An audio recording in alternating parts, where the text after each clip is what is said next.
Well, the last season didn't go as planned, not finishing the season where we would have liked to have been, but high hopes for next season.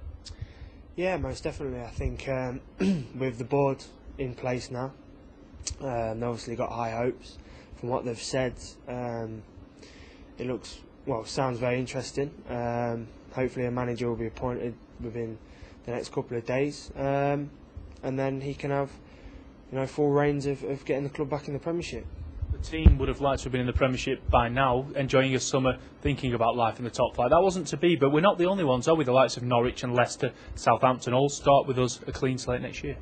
Yeah, it was always going to be a tough division. I think last summer investment needed to be made in the team. It wasn't. Players left the club and were never replaced. And you're always on, fighting an uphill battle.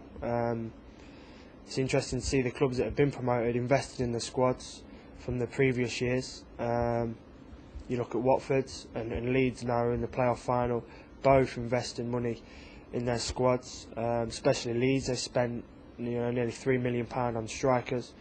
And Watford the same. They bought Marlon King and probably a bit of wheeling and dealing for Watford in certain places because of their financial position. But Watford were very similar to what we did, and unfortunately, due to the fact that the team wasn't invested in, we finished where we did. You mentioned the striker position at other clubs. That's been a real problem for Derby County, scoring goals this season. Obviously, we take responsibility for what's happened as a team, but it has been a problem having that lack of firepower. Yeah, no disrespect to the strikers we've got, and no disrespect to the strikers we've had in on loan. I think when you lose Greg Rajak, who's a 20-goal a season man, it's a massive loss, and then you allow Marcus Tudgay to leave the club for basically nothing. You're losing two good strikers who both was in double figures the season before. It's never going to be easy to win matches if you've not got an actual goal scorer. Very disappointing because we've created chances. I think you've got the likes of Inigo and Seth and Tommy Smith, Adam Boulder, Giles Barnes, Morton Bishgard as midfielders who get into the box and create things. If you've got no one on the end of it, all their work goes, up the Swanee really. And what about yourself? How have you judged this season personally? I know you've said to me privately, because I know you well, you've said it's not been your best season by any stretch of the imagination, but I know you're ambitious, I know you're positive about these things. It's almost like part of the learning curve for you. Yeah, I feel stronger, I feel a better goalkeeper for it. I think obviously the first part of my season until I was left out the side was difficult and was miles below the standard I wanted to be playing at.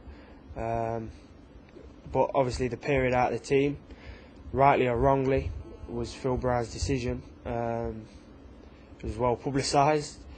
The opinion of people has made me a better goalkeeper and a stronger person for it. I think since I've come back into the side, I picked up where I left off last season. I've come in for criticism throughout the year. Some rightly, some I think was a bit harsh, but that's life of a goalkeeper, and what can you say? It's if the team's not doing well and conceding goals, I'm the one who's going to get the stick. So it's part and parcel of my job. I think I've seen it with other players at other clubs during my time in football. You will grow from this. I'm pretty sure that you will. There has been testing times on and off the pitch. I mean, there was your dad going on the radio, which we don't want to dwell on, but all these things have been part and parcel of Lee Camp's season. Yeah, I think my dad going on the radio was a build-up of a lot of frustration. He's very close to me. He knows me inside out. He has a massive influence on my career. He's had a massive influence on my life because he's brought me up. I think he's a fantastic person, and rightly or wrongly, I'm never going to say he was wrong because he felt that strongly and that passionate to speak out about it. You have to admire him for saying his piece. I think the frustration was built up from the fact that George was allowed to leave the club. He was close with George. George was good to him. He looked after me, George, as I've said before. I think obviously with George leaving, you lose Malcolm Webster, which is also difficult. You know, no disrespect to Kevin Poole, but he's not a Malcolm Webster. And I think the frustration that was built up over the first couple of months of the season, and obviously me not playing well, which is my own fault, it's not down to no one else, was just too much. And I think the way Phil Brown handled the situation of me being left out of the side was mishandled. I think the fact Kevin Poole played was the wrong decision.